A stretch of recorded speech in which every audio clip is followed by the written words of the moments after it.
Let's learn what top marketers are doing. Where signals come from, top marketers track signals instead of always trying to convert a potential prospect. Number one, content platforms: TikTok watch time, Instagram saves and shares, YouTube retention. Those are examples. If someone watches your full video, that is a strong signal. Number two, mid intent signals interested. Downloading a free PDF. So this is when a potential prospect takes a certain action step, like joining your email list, following your page, saving your content, clicking links in your bio.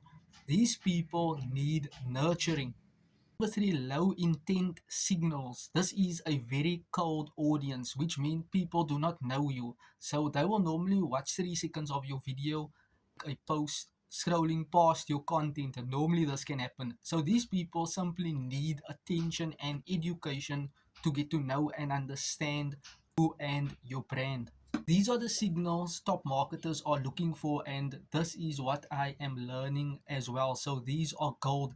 Clicking on your sales page, watching 80% of your videos, booking a call, replying to your email, adding to cart. This is where the sale takes place. These people are hot leads, very, very hot leads. So you can learn what top marketers are doing. For more, you can actually click in my link in bio, and you can learn more what are top marketers doing all online. Thank you, and you're welcome.